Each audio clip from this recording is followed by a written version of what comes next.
Hey guys, we are back with the replay review. Game 2, Dragonshire, map pick of the Agents, and on the left side we have the Forever Loans with Bios on the Gazebo, Weston on the Barak, Horus playing Leoric, Rabbit playing the Vala, pretty sure, yeah, Perry playing the Ariel, still has a Warpin.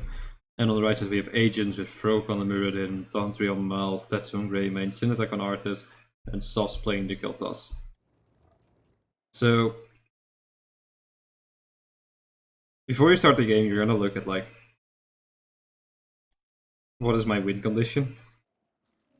And for the Forever Loans, it's reach 20.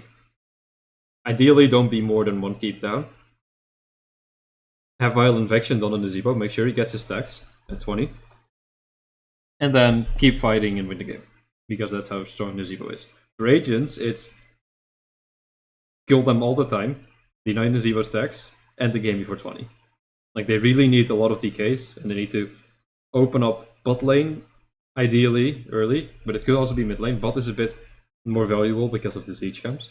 But they really need to focus on winning this lane, winning it hard, and pushing all the way through to the core. If they don't do that, they just lose, if they play too passively. And this sort of affects talent choices. I'm gonna wait until everyone picks their level 1 talent.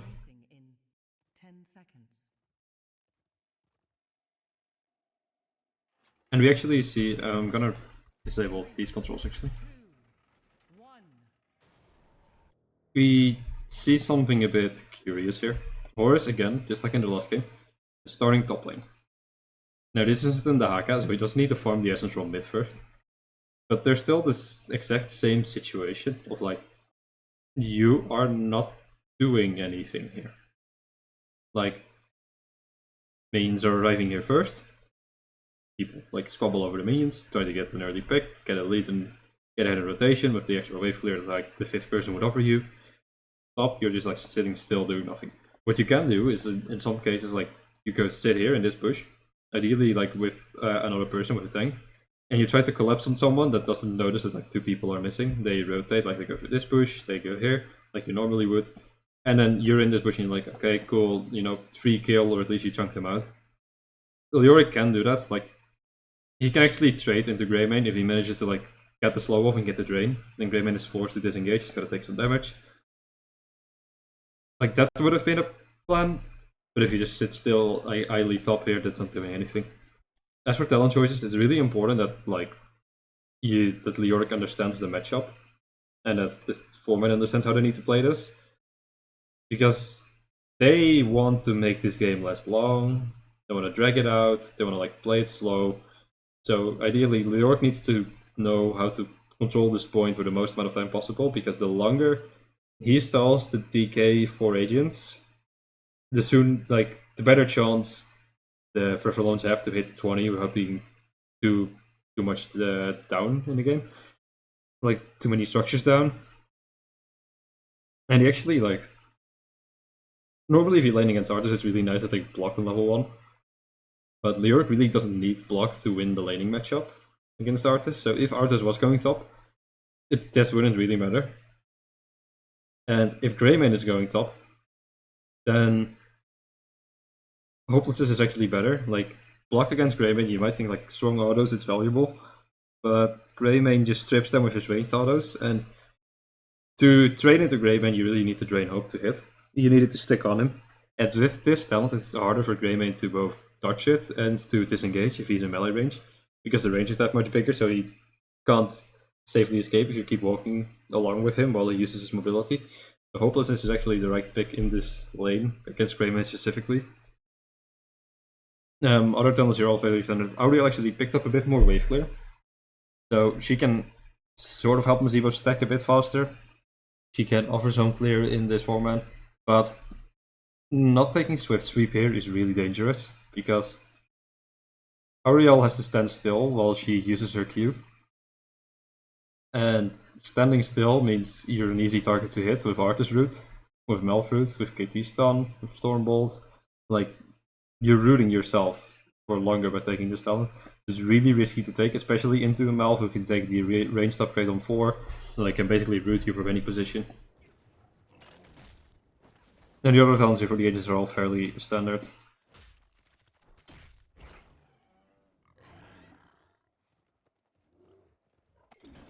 And you see, like, top isn't doing anything. Meanwhile, Agents are winning this trade on mid somewhat. Like, Muradin is taking some damage, but he gets health for free, so that's actually like a winning trade for him if he uses his passive properly.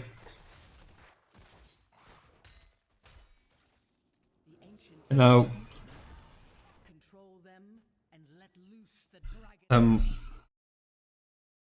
usually on rotation maps, there's wave clear comps and there's kill comps. Kills before level 7 aren't as much XP as a minion wave. What you really want to do, in case you got a kill, or in this case, if you're like this far ahead in rotation, try to zone, like be aggressive and try to hold them in this choke. Make sure all the minions here suicide before they can get into soak range, and then leave. Because then, in this case, you would only be denying a minion wave, but it's still like one minion wave is a lot early game. And if you get a kill, you would be getting the XP from the kill, but you would also be getting the, well, denying them the XP from the minion that now can't be soaked. So, really, like, Country should be looking to brute here. Muradin, though he's a bit low, should be looking to slow down the opponent in this choke. Arthas even can root them, like, do anything you can to like keep them away from this minion wave. I think, yeah, like they're gonna be able to still get like 3 of the minions here. So this is giving Aegis a small XP lead.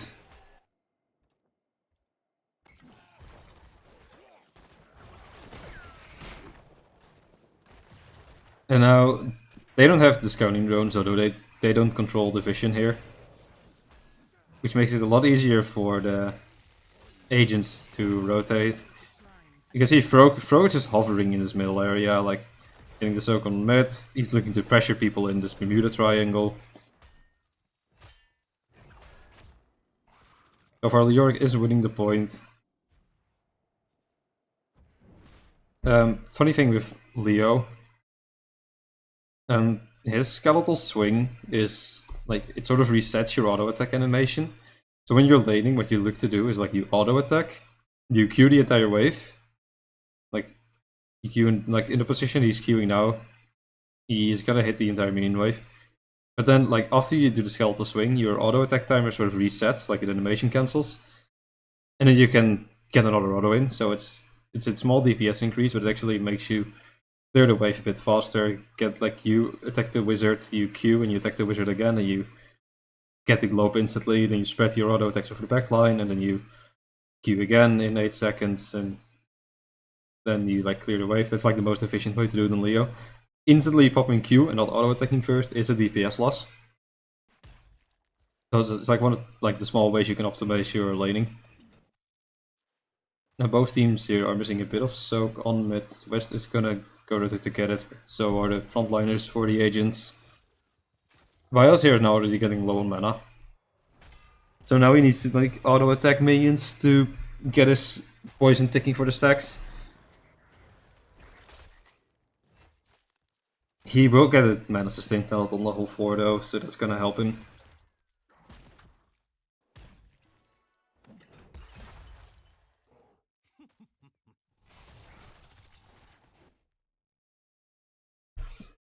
And Sin attack here actually makes like a really big misplay. It's really early in the game, and he's rotating bot for the point control, but like the chances of Fervorlons ever channeling this DK, even when they have control on both lanes, is really small. Especially if you would just say mid. Now, this minion wave is pressuring into his towers. Like the siege damage doesn't really matter, but he's missing like an entire minion wave of soak here. And agents are really looking to get ahead early on. Instead, they're like giving up XP.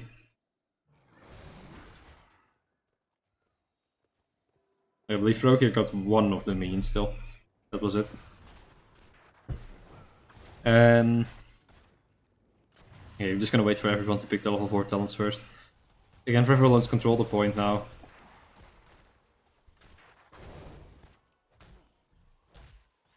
Vala's still holding. The Frog is just gonna keep jumping on that point, trading his health. Okay, let's just talk about it now. Standard picks for most heroes. On Leo, if you're solo laning, if you're in a situation where you're in lane for like a long amount of time, fighting near the lane, like Tomb of the Spider Queen or your Bex's holdout, Fealty unto Death is a level 4 talent that gives you 1% max health and 5 mana every time a minion dies. So that's both your minions and an opponent minion, as long as you're in soak range. So that means every 30 seconds, there's like 14% max HP and 70 mana flowing in. Wheeling Vessel gives you 5% extra healing, like 5% max HP extra healing, if you get a full duration drain hope on your target. Which means if you spam it on cooldown, you will get 50% extra HP if you hit it every time and you hit it for the full duration. In this lane, it's really unlikely you're gonna keep getting full duration drains on a Grey main. And because the laning phase is so prolonged, the extra mana is also really nice.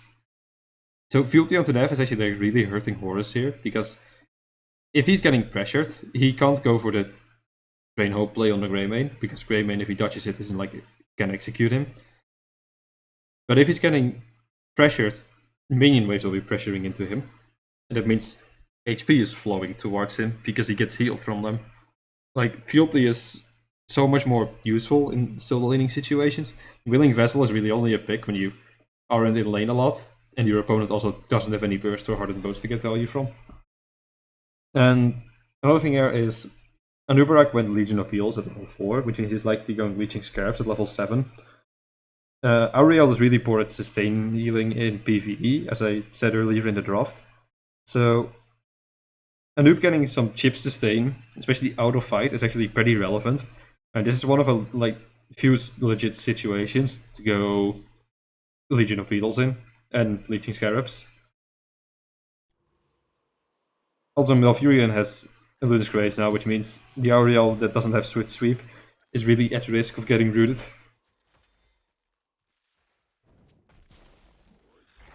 And now Frog delayed is long enough for Tetsu to take the stop point.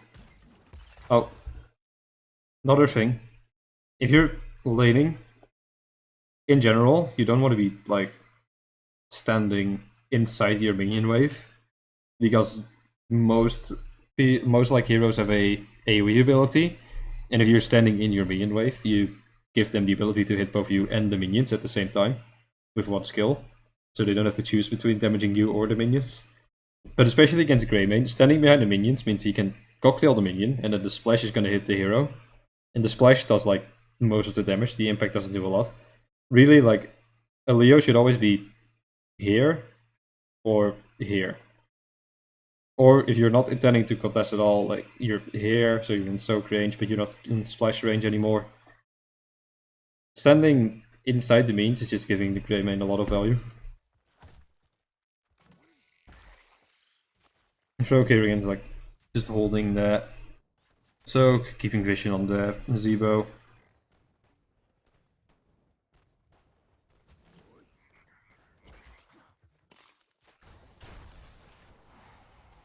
But like, Forever Alone is still like dying this. They have a weaker early game. It's really annoying that because of like the high amount of CC they have and the lack of vision control that this comp has, it's dangerous for them to keep rotating. They're also losing top lane.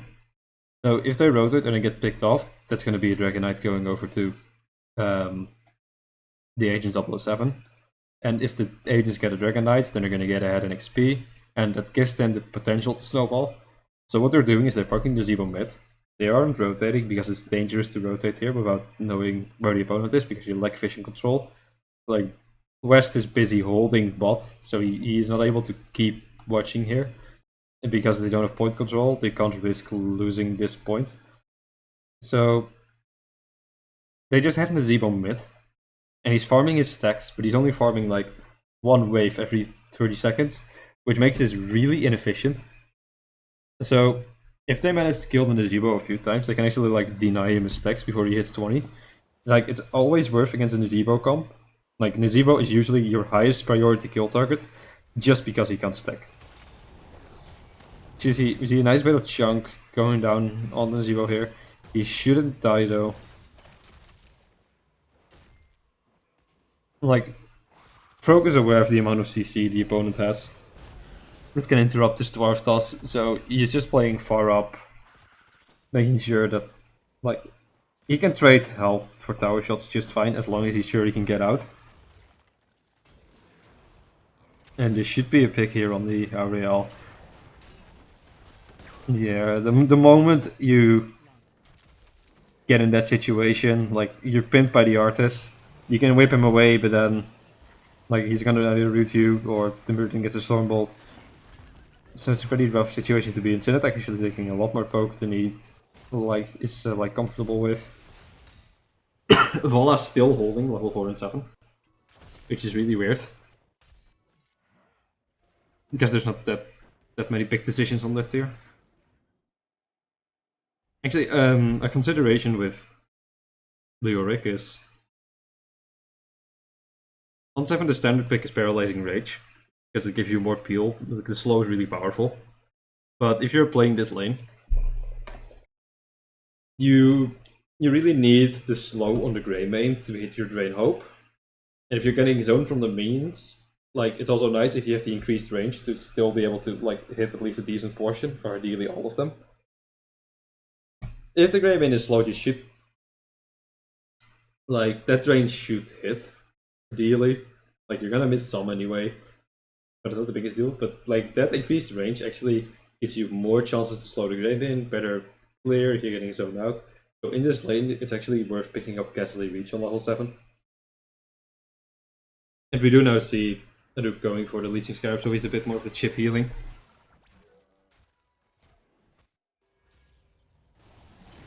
Oh, and we're gonna see a pick on bias here. This is gonna deny him stacks. Like, this is 20 seconds he can't stack. And ideally what you want to do is, like, if there's a minion wave that's gonna come in soon, try and make as many minions as possible suicide before he gets back. Like here,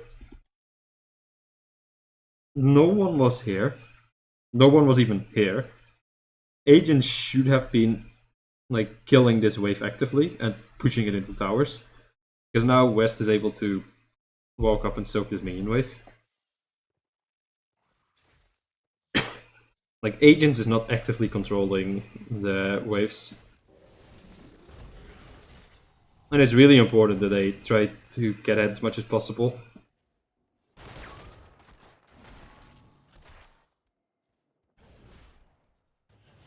And Horse here whiffs Drain. And the moment Leo whiffs Drain, Greymane can go really, really ham for like 10 seconds. Cooldown on Drain Hope is 11 seconds. So Greymane just, like, Greymane should be going face here. There's no way Leoric trades into him positively. Like, Leo now chunked out. AC here, like, he's not getting value from his level 4 at all. Well, if he had the different level 4, he would be getting health from these minions here. Again, they're looking at a pick on bias. And Soft actually used Flame Strike here to clear the minion wave. And then Frog rotated up for the kill. The tank didn't properly announce, like, I'm looking to gank the Nazebo. So the kill toss didn't hold all of his cooldowns to be able to follow up.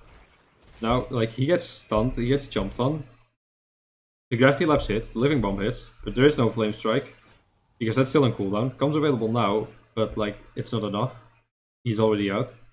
You always want to call when you're looking to pressure someone, you're looking to gank, so that the guy in the lane knows I'm not gonna pop my cooldowns here. Like, that could have been a kill, and that could have been stacks that were denied.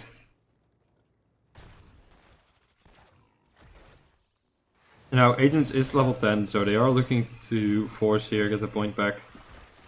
Synatek is actually taking a lot of damage from this Vala, and no one is turning on her. Like, this Vala is pressuring them while she's not being pressured at all. Synatek taking lots and lots of damage. Pops his RB of the Dead. Doesn't have Icebound Fortitude yet. Gets whipped by the Areal and actually, like, dies This is a 9 versus 10 fight. And Agents is losing it. Country is getting pressured by the Vala here. And it's actually, he's walking back and forth, trying to heal Avatar Muradin. Like, that Muradin is fine. Like, he is not gonna die here.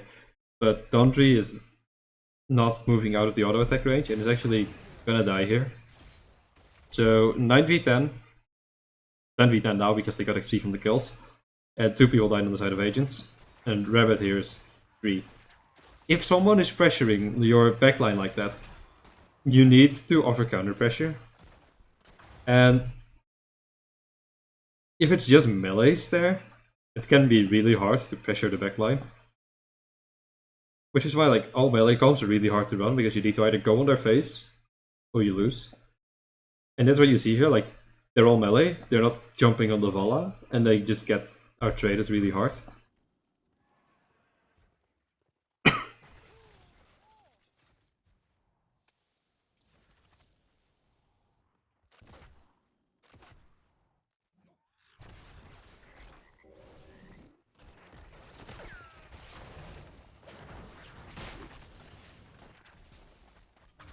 Frog is baiting some cooldowns there, should be fine.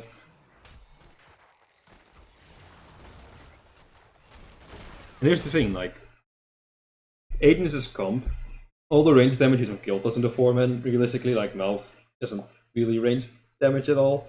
So, because the Forever Launch isn't rotating, they're slowing the stack progress on the Zebo, but it also means that Agents can't do what the 4-man is supposed to do, which is kill them over and over in rotations, because they have the better vision control, better CC chain. But because Forever Launch is just playing like 1-1-3, it's not happening at all. Agents is actually like losing the trade on bottom. Like no one is pressuring the Zebo really, he died once. So Agents is going even, but going even against the Zebo is essentially losing. Like Tatsu's doing pretty reasonably in top lane. Actually, there's now a gank coming for him. And Horus pops in too, but he's not going to be able to live there.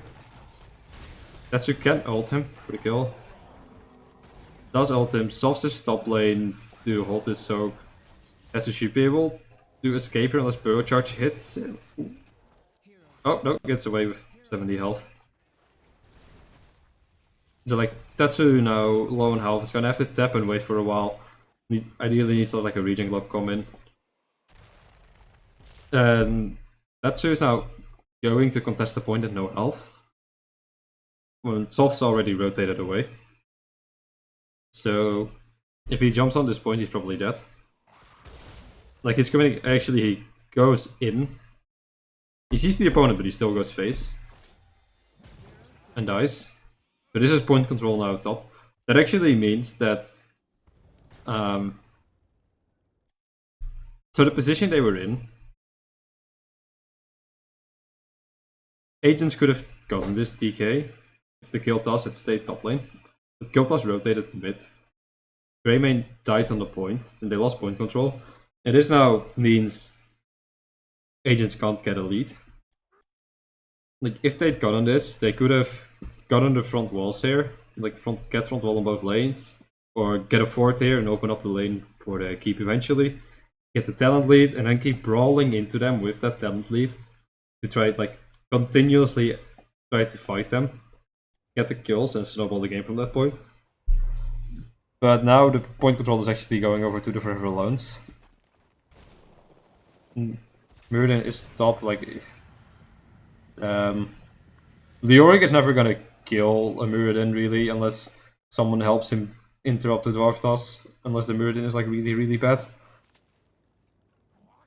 But Muradin can stall it for a while, you know. Like Muradin isn't gonna kill the Leoric either, he doesn't pressure him enough.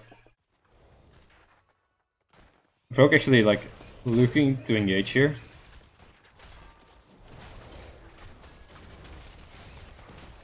And Synattack is pressuring the Nubarak. And the Cocoon is here, that's on Malfurion. Frog was pressuring the Vala, like they're all split. And if you all split up like that, there's no way you're gonna win a trade into a Vala Real. Actually, like, Donsby here is now far forward. Rogue should live.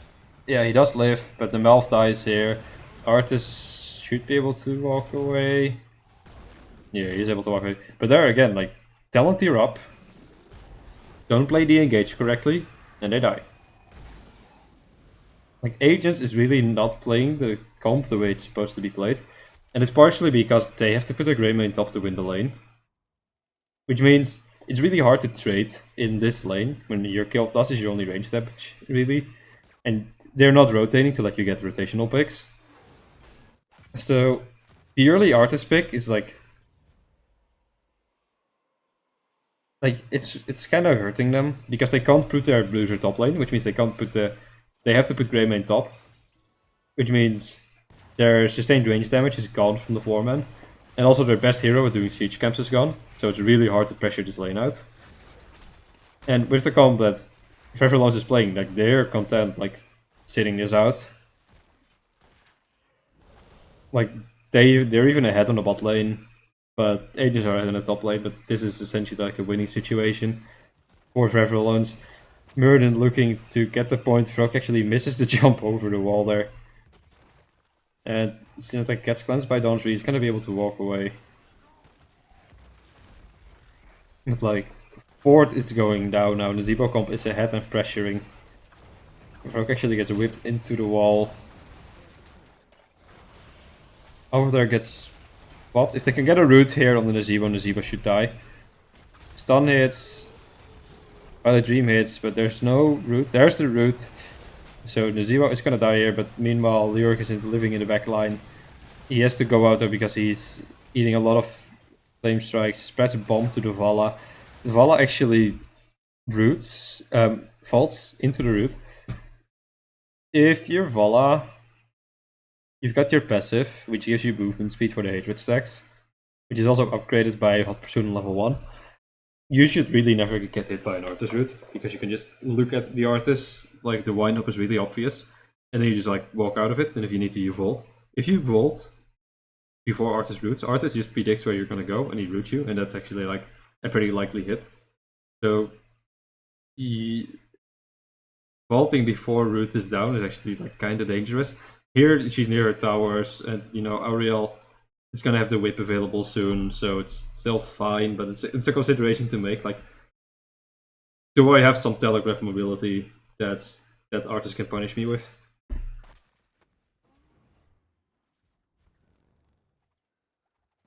You know, Zebo died again, which means he's gonna like lose some potential stacks. West is gonna trade into the game. Beetle build actually makes an Urak a better dueler because of the chip sustain and the extra damage you get from these beetles. But Greymane is still like one of the best duelers in the game. Like, his attack damage is just so high if he's allowed to just keep hitting you. So no way Anub is gonna win that duel. And Agents should get TK now. Like, Leoric can't stall this long enough. And they do get the Dragon Knight. The priority lane here is bot lane because of the presence of the easy camps there. They do decide to go mid. Like, what I want to do now is get structures down, get the 16. A bit of an issue here is the next phase, they're going to be fighting over this point again. But Freverlance has this well. So Agents really, the moment they hit 16, they should be going bot lane and pressuring here and taking out this well at least, if not the fort. Because otherwise they might be in trouble later on in the game. And an important consideration when you drop Nazebo is how good are we at defending the Dragon Knight? How much wave clear do we have? You know, what's our ability to hold a push? And Leoric is like excellent at defending a DK because Drain Hope deals percent damage. Dragon Knight has a massive health pool. Like, percent damage is capped, but it's going to deal the capped amount of damage against the DK. So Leoric does like insane amount of damage here. The Vala is really good at burning it down. The Zebo's pretty reasonable burning it down. So they have good defense, which means it's hard for a Dragon Knight push to actually get value in the early game. Like early game DKs, they really aren't that powerful. It really takes long for them to scale up to the point where they can just solo the core.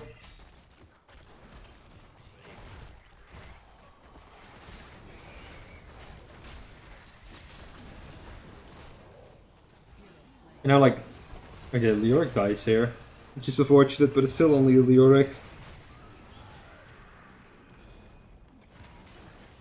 And Agents should be able to get this fort here. Valla and Leo both dead. So, they have 16 now, but the opponent also has 16.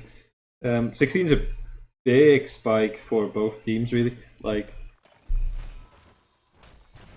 okay, that's a meme again. I'm just gonna wait for everyone to pick their talents. Anubrak is quite far out, but he's gonna be fine. He backs off in time. Yeah, off picks the roots. Valla still holding. This Valla really does not appear to know what talent she likes. Okay, there we go. Picks Manticore. So, power spikes at 16 for agents. The biggest one is Execution or Greymane. The increased attack damage is just... With the Artist, it's basically permanent. Like any slow target or rooted target or stunned gives you the basic attack damage. Murid and Artist, both ways to pop it. Melf can pop it.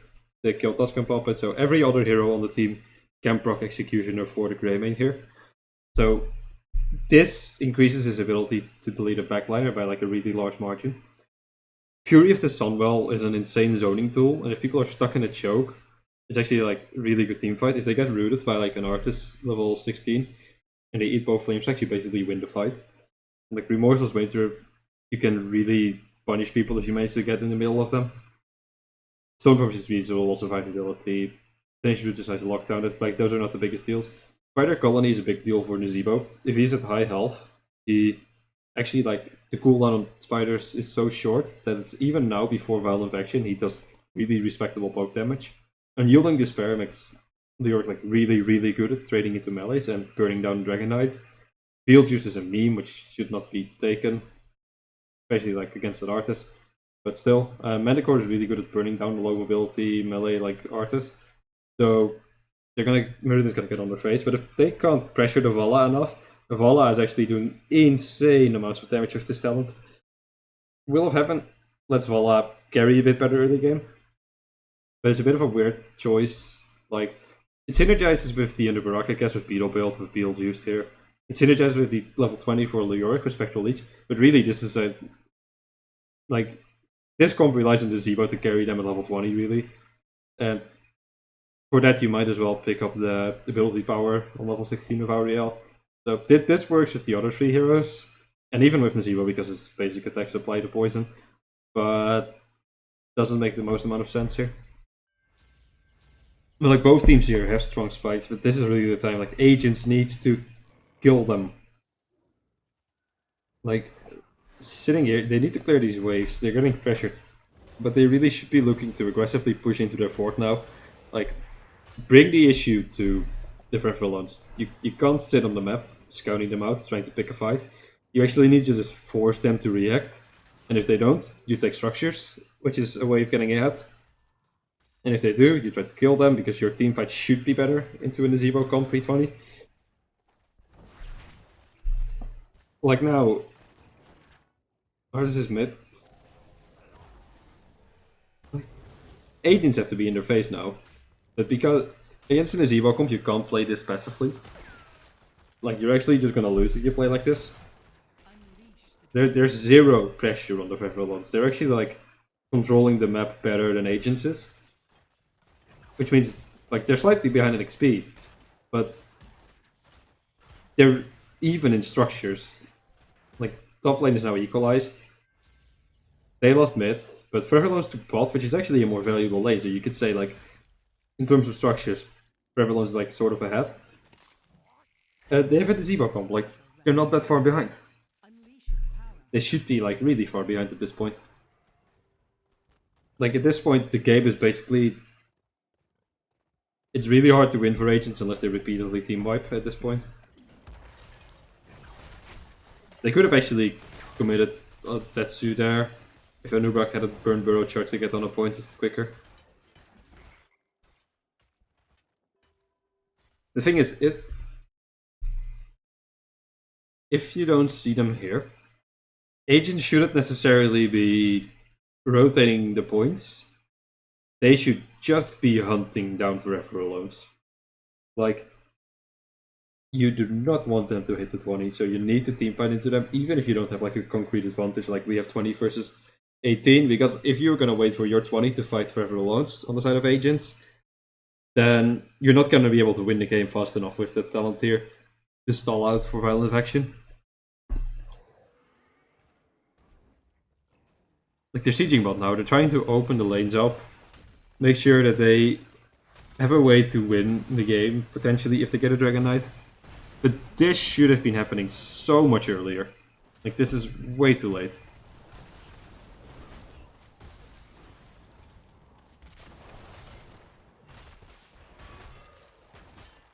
So they're gonna get this fourth. But meanwhile, River Loans is speeding up their way to the 20 by taking mid. And the moment they rotated here, agents should have gone here and cut them off. Like, sure, you open up this lane now. So if you get the DK soon, you can pressure keep, but you're unlikely to end against the defense of this comp, unless you get a lot of picks. What they really need to do is, like, they need those picks essentially to make their push potentially game ending.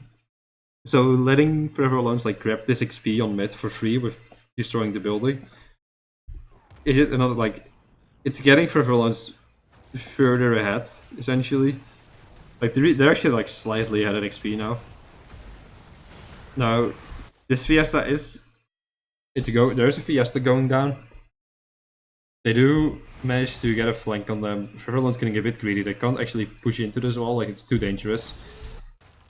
And Dondry hits a Tootman silence here.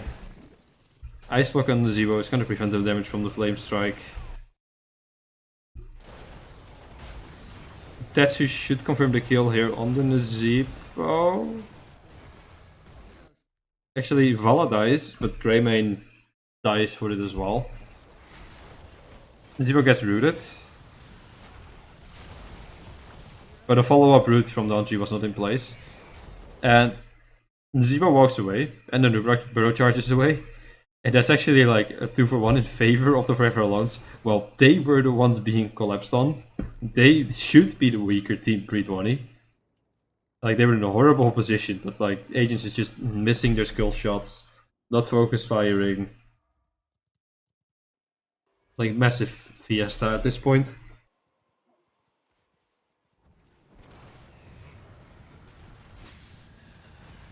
New Yorker, he's gonna be fine, he's a Leo. And both teams are gonna hit 20 soon, but at this point, like, Forever Alones has 3 keeps and a fort. And Agents actually only have 3 keeps, they're actually behind in structures now. The Zebo is about to get his stacks, like, now, when they're gonna hit 20, he's gonna complete the Vial of Action. So at this point, Forever Alones has essentially won the game. That's the only way you can view this. Like, Zebo's 20 spike is so insane that because Agents played this entire game like so passively, they just handed the win to Forever Alones.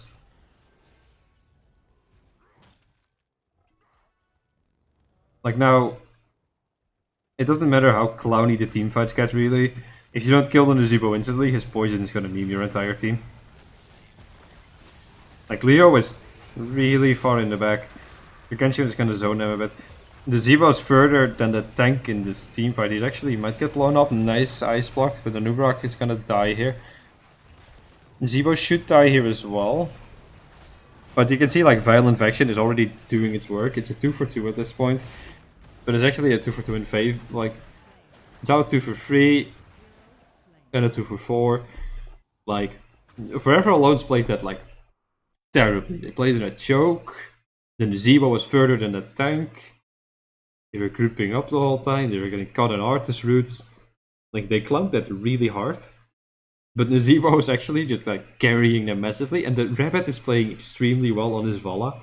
Like, he's managing to survive the whole time. And is pressuring Agents so hard. Like, Not just in the Z, but the Vala is doing insane amounts of damage and like not getting pressured at all.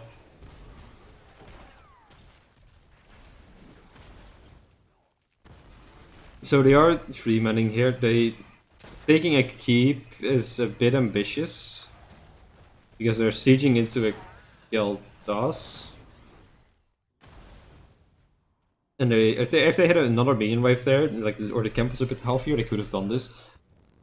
But now like this keep is really low, so all they have to do really is like get top, get DK, and kill this keep and kill the core. The Zebo is extremely effective at coring at this point with the level 20 complete. Like he does insane amount of deeps.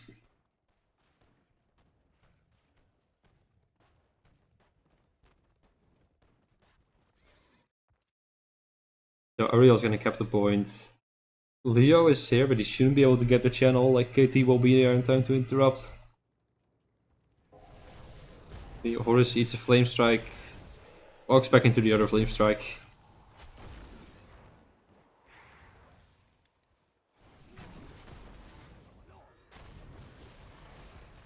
West goes for the engage on the kill toss here. Sauce pops his arcane barrier instantly. They're like, look, Peripheral Loans is like, both teams are clumping really hard. There's a Phoenix here, and they're all just like, oh, we're gonna stand in the Phoenix. And they're playing against the KT, and they're all grouping up, like looking to peel in this choke. Agents is like massively clumped. If there's like a Gargantuan here, like Agents is just gonna get bodied in this team fight. So Naziro actually got silenced. I think Gargantuan's getting popped down. Cinetech's gonna fall. Boris should die, but he's a Leoric, so he should be okay. Actually, isn't gonna die. He's able to dodge enough things. Dawnstreak finishes him off though. It's a 2 for 4 now in favor of the peripheral loads. Tetsu gets away with little health. And actually, a small mistake here. Zebo picked up the DK, but at this point, the best generator for Ariel is actually Nazebo. And the best hero at... Well, the generator isn't really relevant, like both should be able to fill their bar. But the best hero at sieging is Nazebo with the Violent Vection. So really, like, Vala should be in the DK and Nazebo shouldn't be. Like, Zebo does fine generating the hope for Ariel, and he sieges the core really hard. But this is now a 20-minute DK, and a Vala only being defended by a Greymane, like... All they need to do is click the core. It's a bit weird that they didn't opt to just go bottom keep and then end through there. Like, you could sidewall here, kill the bottom keep, and then go core. But it's like, it doesn't really matter at this point. They're gonna take game 2 anyway. And that's TLA taking the series 2-0 GG. And so that, like, the big thing to take away here is... Do we have an answer to the Zebo? Like, do you have an answer to late game comps? And if you draft like that, sure, you have a solid team fight, but Agents comp lacked ways to push, to enable push. They didn't draft their soul lane correctly, which means they had to commit to a Greymane top lane, which grieved their foreman slightly. And, like, TFA responded correctly with the 1-1-3 and just set out the entire game and slowly won.